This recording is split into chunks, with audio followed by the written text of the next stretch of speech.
بسم اللہ الرحمن الرحیم بسم اللہ الرحمن الرحیم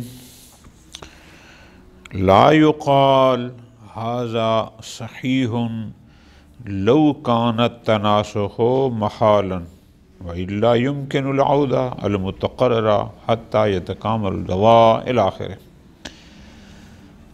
موضوع ہمارا یہ چل رہا تھا کہ عدالت کا تقاضا بھی یہی ہے کہ معاد ہو۔ اللہ عادل ہے۔ عادل کا مطلب یہ ہوا کہ جو نیکی کرے اس کو اس کا اچھا بدلہ دے، جو برائی کرے اس کو اس کا عقاب ملے۔ اصولی سی بات ہے، ٹھیک۔ ہم اس دنیا میں دیکھتے ہیں کہ بہت سارے لوگ صالحین ہیں، بہت سارے لوگ طالحین ہیں، تو صالح کو اس کا اجر جزیل ملنا چاہیے اور طالح کو اس کا عقاب ملنا چاہیے۔ اس دنیا میں ان کی نیکی اور برائی کا جتنا ان کا حق بنتا ہے وہ ادا نہیں ہو سکتا۔ خوب کل ایک ہم نے بات کی تھی کہ ایک بندہ ایک میزائل مار کے ہزاروں لوگوں کو مار دیتا ہے، اب اس ایک بندے کو اگر پھانسی لگا دو تو کیا ایک بندے کی پھانسی ان ہزاروں بے گناہوں کے قاتل کا بدلہ ہو جائے گا؟ قطعا نہیں۔ تو ایک دن ایسا ہو کہ جو جتنی اجر کا بدلے کا مستحق ہے، اچھا ہے تو اچھائی کا بدلہ، برا ہے تو برائی کا بدلہ اتنا ملنا چاہیے، وہ سوائے معاد کے ممکن نہیں۔ آج کا درس یہاں سے شروع ہو رہا ہے کہ اگر کوئی کہے کہ اگر تو تناسخ محال ہو پھر تو آپ کی بات ٹھیک ہے، لیکن اگر تناسخ ممکن ہو پھر اس دنیا میں بھی بدلہ ہو سکتا ہے۔ یہ تناسخ کیا ہے؟ یہ ہے ہندوؤں کا عقیدہ یہ ہے کہ جب ایک انسان مر جاتا ہے، جب اس کا روح اس کے بدن سے جدا ہوتا ہے تو پھر وہ روح کسی اور بدن میں حلول کر جاتا ہے، پھر جب وہ مر جاتا ہے تو پھر وہ روح کسی اور میں حلول کر جاتا ہے۔ ان کا یہ عقیدہ ہے، نظریہ ہے، اس کہتے ہیں تناسخ، ٹھیک۔ یہ کہتے ہیں کہ اگر تناسخ محال ہو پھر تو ٹھیک، فرض کرو ہم کہیں کہ تناسخ ممکن ہے، پھر یہ کام ہو سکتا ہے۔ وہ کیسے؟ جو شخص اس دنیا میں اچھا تھا اس کا روح اس کے بعد کسی اچھے بدن میں منتقل ہو جائے اور وہ اس دنیا میں لذت حاصل کرتا رہے، پھر اس کے بعد کسی اور اچھے میں الاخری۔ اور جو اس دنیا میں برا تھا تو جب اس کا روح اس سے جدا ہو تو پھر اس کا روح کسی اور ایسے بدن میں ہو کہ جس کو اس دنیا میں تنگی ہو اور مشکلات ہوں، اس کے بعد پھر اسی طرح کا، اور تو یہ سلسلہ چلتا رہے گا۔ نتیجہ یہ ہے کہ جو جتنا نیک تھا، جو جتنا برا تھا، ہر ایک کو اس دنیا میں اس کا بدلہ مل جائے گا۔ کیا ضرورت ہے قیامت کی؟ جواب: اول تو تناسخ کی محالیت پر تمام ادیان متفق ہیں۔ ادیان الہی تناسخ کا نظریہ درست نہیں کہ ایک کا روح نکلے اور بعد میں دوسرے بدن میں حلول کر جائے روح کے ساتھ، ایسا نہیں۔ درست ہو گیا۔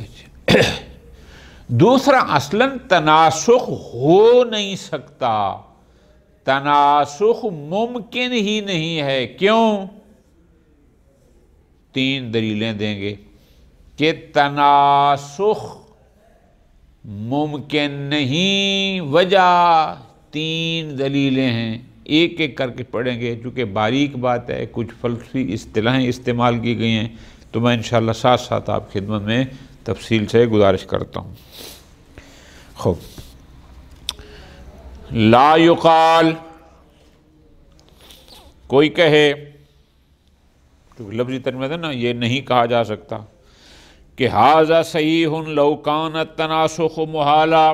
یہ جو ہم نے گزشتہ درس میں کہا کہ جناب لوگ بہت ہیں بعض لوگوں کی نیکیاں اتنی ہیں کہ یہ محدود دنیا میں ان کو بدلہ نہیں مل سکتا، بعض لوگوں کی برائیاں اتنی ہیں کہ ان کو برائی کی سزا اس محدود دنیا میں نہیں مل سکتی، لہذا معاد ہو۔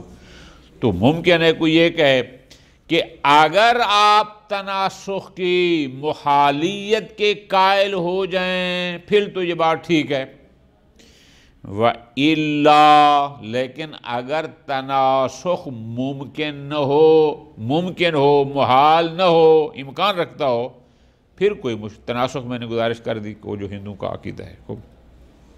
وَإِلَّا یعنی اگر تناسخ محال نہ ہو تو يُمْكِنُ الْعَوْدَةُ الْمُتَكَرِّرَةُ، تو یہ امکان ہے کہ ایک ہی روح بار بار مختلف اجسام اور ابدان میں پلٹتا رہے، حتیٰ یتکامل الجزا، حتیٰ کہ جس کا جو جزا تھی، جو اس کا بدلہ تھا، وہ مکمل ہو جائے۔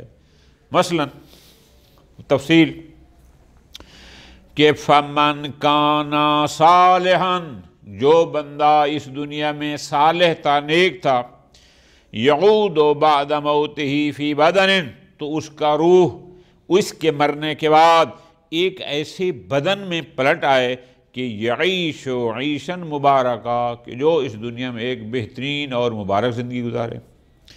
وَمَنْ كَانَ طَالِحًا، اور جو اس دنیا میں طالح تھا یعنی نیک نہیں تھا، برائی کرتا تھا، بدعمل تھا، یعود بعد موتہ، اس کا روح اس کے مرنے کے بعد ایک ایسے بدن میں پلٹ آئے، یعیش عیشۃ، کہ جو سخت اور بری زندگی گزارے۔ خوب، وَهَذَا أَمْرٌ وَاضِحٌ لَا يَكُونُ مَحْدُودًا، اور اس میں بڑی محدود نہیں ہے، کیونکہ ظاہر ہے اس میں پھر یہ جائے گا، پھر دوسرے میں، پھر وہ مرے گا، پھر تیسرے میں، چلتا رہے گا۔ وَإِنَّمَا يَتَكَرَّرُ بِحَسْبِ مَا يَسْتَحِقُّ، جو جس کا استحقاق یعنی جس کی نیکی جتنی زیادہ تھی اس کو اتنے بار دوبارہ پلٹایا جائے، اور جو برائی جتنی زیادہ ہوگی اس کو اتنے بار پلٹایا جائے، اس میں کیا حرج ہے؟ بنا بری فَيُجْزَى كُلُّ عَامِلٍ بِجَزَائِهِ عَمَلِهِ، لہذا جس نے جو کیا تھا اس کو اس کے عمل کے برابر بدلہ مل جائے گا۔ لا تسویتہ، یہاں ظالم اور مظلوم، صالح اور طالح کے درمیان کوئی برابری نہیں ہے۔ ولا تقدیم علی الفرقۃ ظالمہ، اور نہ ہی فرقہ ظالمہ کو فرقہ مظلومہ پر کسی قسم کی کوئی برتری اور ترجیح دی جا رہی ہے، تقدیم کی جا رہی ہے۔ اگر تناسخ ممکن ہو تو یہ کام اسی دنیا میں ہو سکتا ہے، معاد کی ضرورت ہی نہیں۔ لِأَنَّا نقول، ہم کہیں گے کہ نہ، یہ بات نہیں کر سکتے، معاد کی ضرورت ہے۔ کیوں؟ نمبر 1، ان التناسخ مما قامت ضرورت الادیان علی خلافہ، تناسخ کے خلاف پر، کہ تناسخ کے نہ ہونے پر تمام ادیان الہی کی متفق ہیں، یعنی بلکہ یوں کہیں ضروریات ادیان الہی، مسلمات ادیان الہی میں سے ہے کہ یہ تناسخ نہیں ہے۔ تو جب تمام ادیان اس پر مسلم ہیں، فلا مجال الاحتمالی، تو پھر آپ امکان تناسخ کہاں سے دے سکتے ہیں؟ احتمال تناسخ کی بھی کوئی گنجائش نہیں ہے۔ جب ضروریات ادیان میں سے ہے، کوئی دین بھی نہیں کہتا تناسخ کا، آپ کیسے اس کے امکان کی بات کرتے ہیں؟ بس فَهُوَ مَفْرُوزُ الْعَدَمِ، پس گویا کہ یہ تناسخ ہے ہی نہیں، کالعدم، اس کے بارے میں سوچنا ہی غلط، درست نہیں۔ ایک نمبر 2، دوسری ہماری دلیل یہ ہے، اِلَىٰ عَدَمِ امکانہ، اصلاً تناسخ ممکن ہی نہیں ہے۔ آپ کہہ رہے ہیں نا کہ اگر ممکن ہو تو یہ ہو سکتا ہے، ہم نے کہا کہ ادیان اس کے خلاف ہیں۔ دوسری بات یہ، سرے سے تناسخ ممکن ہی نہیں ہے، وجہ لِوُجُوهٍ كَثِيرَةٍ، یہ فقط 3 کو بیان فرما رہے ہیں۔ نمبر 1، کیوں ممکن نہیں ہے تناسخ؟ وجہ کیا ہے؟ یعنی وقوع تو بعد کی بات ہے، امکان میں بھی یہ نہیں ہے، مرحلہ امکان میں بھی نہیں ہے، مرحلہ وقوع تو بعد میں آتا ہے۔ نمبر 1، ذرا توجہ کرنا، تھوڑی اصطلاحات فلسفی ہیں، تھوڑی سی توجہ کریں گے ایک ایک لفظ پر تو انشاءاللہ مشکل حل ہو جائے گی۔ وہ یہ ہے، نمبر 1، ان النفس بخروج البدن السابق من القوت الى الفعلیہ. آپ کہتے ہیں نا، یہ جو ہندو یہ کہتے ہیں کہ ایک روح جب ایک شخص مرتا ہے تو اس کا روح اس کے بدن سے دوسرے میں حلول کر جاتا ہے، وہاں چلا جاتا ہے. ہم دلیل یہ دے رہے ہیں، ذرا غور کرنا، کہ سابقہ بدن جو اب مرحوم ہو رہا ہے، جب وہ بدن مرحلہ قوت سے فعلیت میں منتقل ہوا تھا تو اسی وقت اس کا روح بھی خرجت من القوت الی الفعلیہ، مرحلہ قوت سے مرحلہ فعلیت میں منتقل ہوا. یہ بالقوہ بالفعل، یہ سارے منطق میں آپ کی پڑھی ہوئی چیزیں ہیں کہ بالقوہ یعنی ایک شے میں صلاحیت ہونا، بالفعل یعنی اس کا ہو جانا. سابقہ بدن جو ہی مرحلہ قوت سے مرحلہ فعلیت میں آتا ہے، اس کا روح بھی اسی لمحے قوت سے فعلیت میں آ جاتا ہے. وہ بھی پھر بالقوہ نہیں رہتا، شانیت نہیں رہتی، بلکہ فعلیہ ہو جاتا ہے. ٹھیک، اچھا یہ ہو گیا. فلو تعلقت بعد خروجها عن البدن السابق الى بدن آخر، اگر وہی روح اس سابقہ بدن سے نکلنے کے بعد کسی اور بدن کے متعلق ہو جائے، کیونکہ وہ تو مر گیا، وہاں سے جب روح جدا ہوا، اب کسی اور بدن سے متعلق ہو جائے، لَكَانَتِ النَّفْسُ فِي مَرْتَبَةِ الْفِعْلِيَّةِ، تو وہ روح مرحلہ فعلیت پر تھا، چونکہ وہ قوت سے فعلیت میں آ چکا تھا. کیونکہ فعلیت سے دوبارہ قوت کی طرف تو مرحلہ قوت میں نہیں جاتے، انشاءاللہ آگے بھی اس کو واضح کر رہے ہیں. تو وہ روح تو ہے مرحلہ فعلیت پر. ٹھیک. والبدن الذی تعلقت بہ، لیکن وہ دوسرا بدن جس کے ساتھ اس روح نے تعلق پکڑنا ہے، یعنی اس روح نے اب جس دوسرے بدن میں جانا ہے، وہ بدن جیسے جنین یعنی جو ابھی شکم مادر میں ہے، وہ ابھی فی مرتبۃ القوہ، وہ مرتبہ قوت میں ہے، یعنی اس نے ابھی فعلیت حاصل نہیں کی، وہ ابھی مرتبہ قوت میں ہے. قوت کے بعد فعلیت آئے گا.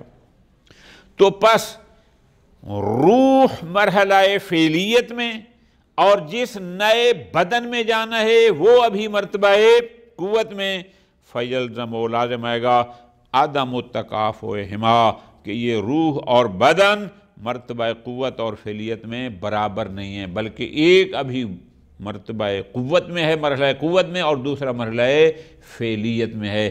جبکہ طے کیا تھا کہ پچھلا بدن جب قوت سے فعلیت میں آیا تھا، اس کے ساتھ اس کا روح بھی قوت سے فعلیت میں آ گیا تھا.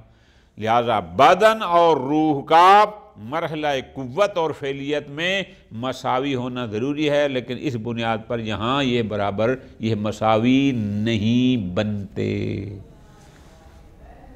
تو جب نہیں بنتے یہ غلط ہے، نتیجہ یہ ہے کہ آپ کا نظریہ تناسخ بھی غلط ہے. نمبر 2، دوسری دلیل کہ تناسخ ممکن نہیں ہے. کیوں؟ وہ یہ ہے کہ ان انتقال النفس المستانخہ الی نطفۃ مستعدہ، بقول آپ کے کہ سابقہ بدن سے جو روح تھا اب اس نے اگلے میں منتقل ہونا ہے، تو وہ روح، بہت توجہ کرنا، جو مستانسخہ یعنی جس روح نے اس بدن سے نئے میں جانا ہے، اب اس روح کا منتقل ہونا ایک اور نطفہ کی طرف، جو ابھی اور نطفہ ہے جس میں استعداد ہے، صلاحیت ہے کہ وہ نطفہ انسان بنے اور اس میں یہ روح جائے، اب یہ روح منتقل ہو رہا ہے اس بدن سابق سے ایک اور نطفہ کی طرف، جس نطفہ میں استعداد ہے انسان بننے کی. یہ وہاں جا رہا ہے، درست.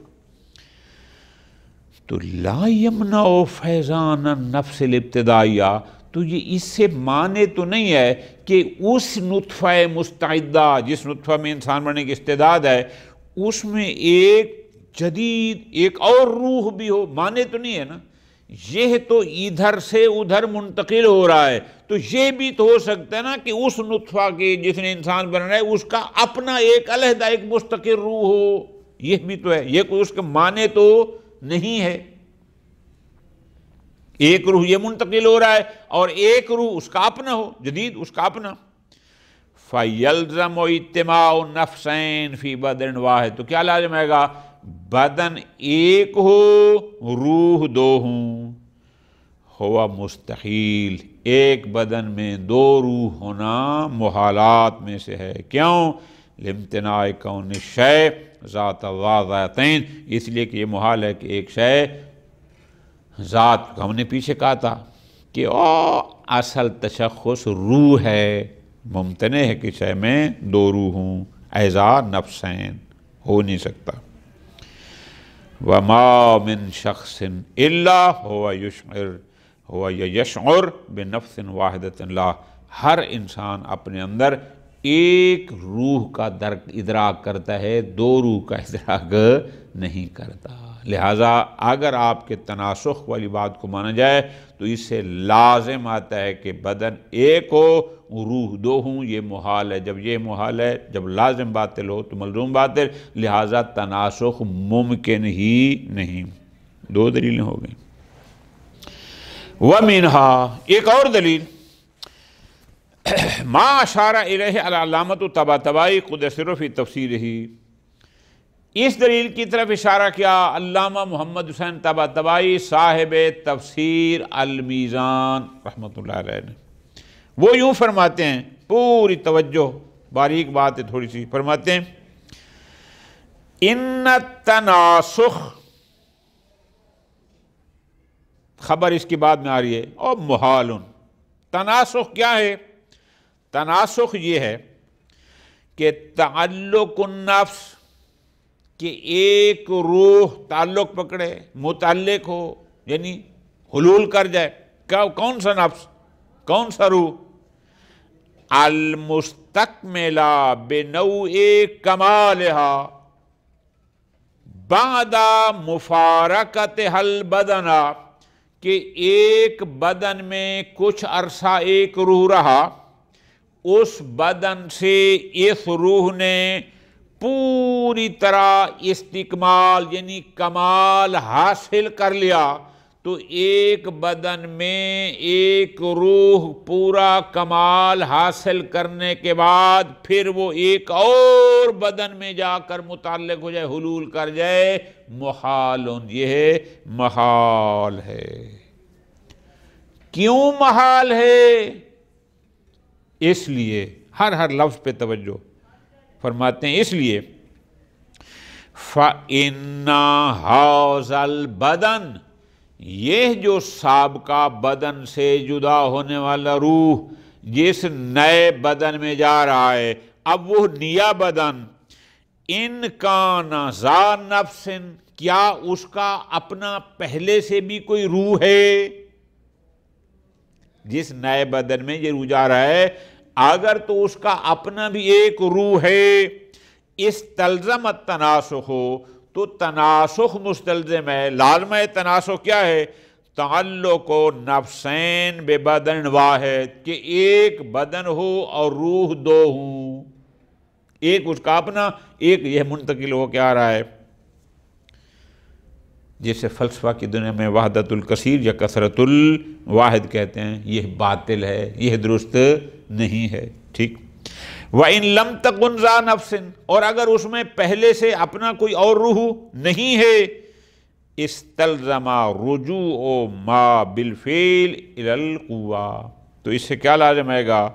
اس کا لازمہ یہ ہے کہ جو بالفعل ہے وہ واپس بالقوہ کی طرف پلٹ جائے، کہ ایک چیز مرحلہ فعلیت پر آنے کے بعد پھر مرحلہ قوت میں چلی جائے، یہ بھی باطل ہے، یہ بھی درست نہیں ہے۔ مرحلہ فعلیت میں آنے کے بعد پھر دوبارہ مرتبہ قوت میں نہیں جا سکتی۔ وَيُمْكِنُ إِيضَاحُ رُجُوعِ مَا بِالْفِعْلِ إِلَى الْقُوَّةِ بِمَا فِي الْمَبْدَأِ۔ اب ہم سمجھا رہے ہیں کہ کیوں ایک شے اگر مرحلہ فعلیت پر آ جائے تو اس کا دوبارہ مرحلہ قوت میں پلٹنا درست نہیں ہے۔ یہ کیوں؟ فرماتے ہیں، ہم سمجھاتے ہیں، یمکن ایضاح، ہم اس کی وضاحت کرتے ہیں۔ کس کی وضاحت؟ کہ امتناع و رجوع ما بالفعل، کہ جو چیز بالفعل ہو جائے یعنی مرحلہ فعلیت پر آ جائے اس کا دوبارہ قوت میں پلٹنا صحیح نہیں ہے۔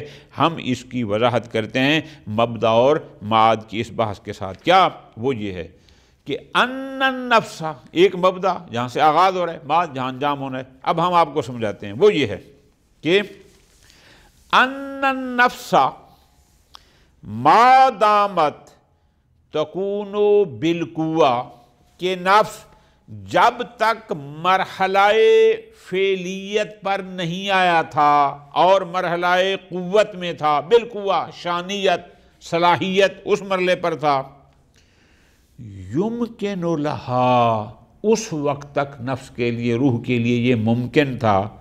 کیا ممکن تھا؟ اکتساب ای مرتبۃ شاءت، وہ جس مرتبہ کو چاہے اس کو کسب کرے۔ وجہ لمکان استعدادہا، اس لیے کہ اس نفس میں یہ صلاحیت موجود تھی، یہ استعداد تھی کہ وہ جو مرتبہ چاہے کسب کر سکتا ہے۔ لیکن کب تک؟ قبل سیرورتہا بالفعل شیئا من الاشیاء المتحصلہ، جب تک ان خارجی اشیاء میں سے کسی ایک شے میں بالفعل اس میں منحل نہیں ہو جاتا، یعنی جب تک وہ کسی شے صورت کا حصہ نہیں بنا تھا تب تک اس نفس میں یہ استعداد تھی کہ جو مرتبہ چاہے اس کو کسب کر لے، ٹھیک۔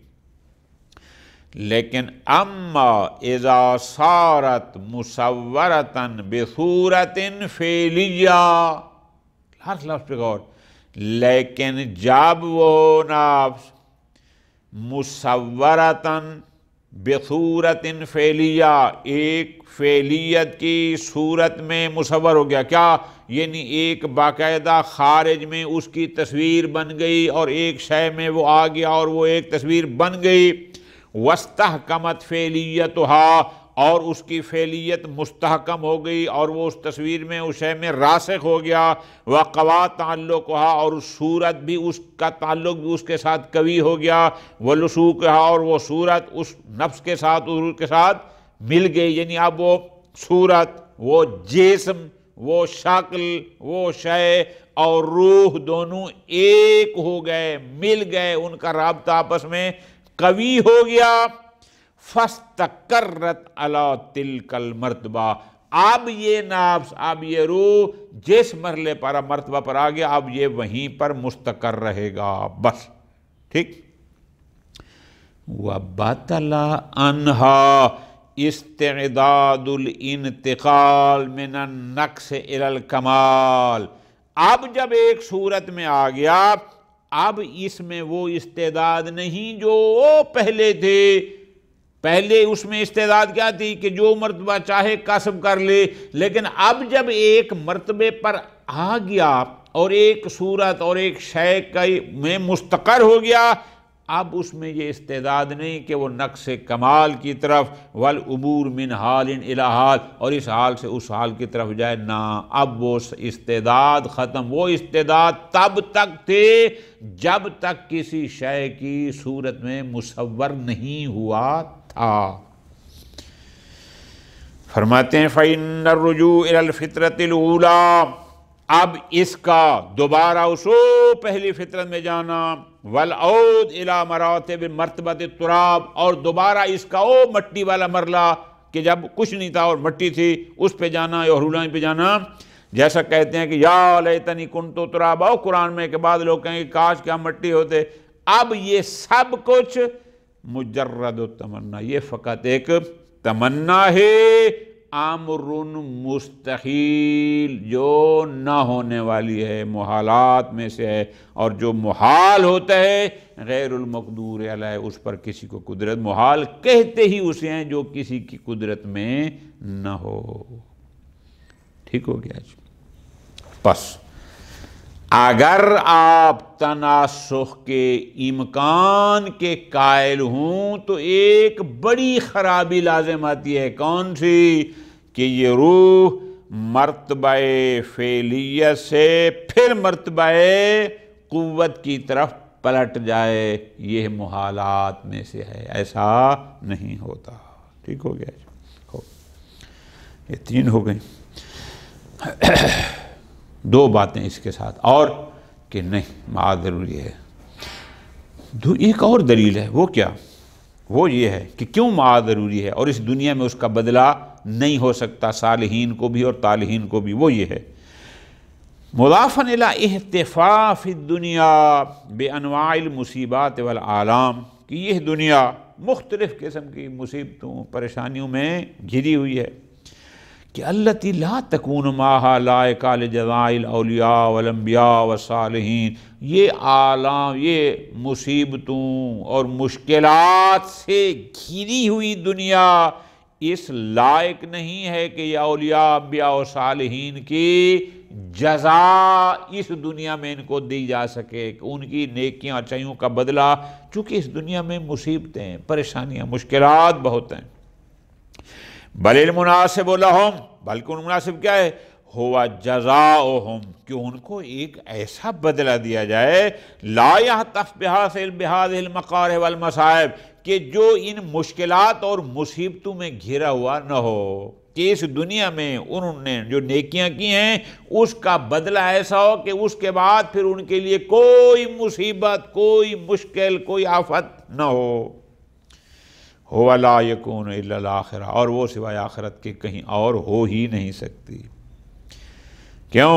اور اسی طرح فرماتے ہیں ان مجازات الکفر والعصاة، جو کافر اور ناسی ہیں، بدون تنبہہم بما فعلوا فی الدورات السابقہ، جو کچھ اس دنیا میں وہ کرتے رہے ہیں، اگر ان کفار اور عاصیوں کو اس پر متوجہ نہ کیا جائے، متنبہ نہ کیا جائے، اس کے ان کو کیے کہ ان کو سزا نہ دی جائے، لیسا بمجازات، پھر یہ بدلہ تو نہ ہوا۔ دنیا میں وہ ظلم کرتے رہے اور بعد میں اس کا روح کسی اور میں چلا جائے تو پھر اس کو تو کچھ نہ ہوا نا جس نے یہ سب کچھ کیا تھا۔ یہ تو مجازات اور بدلہ نہیں ہے۔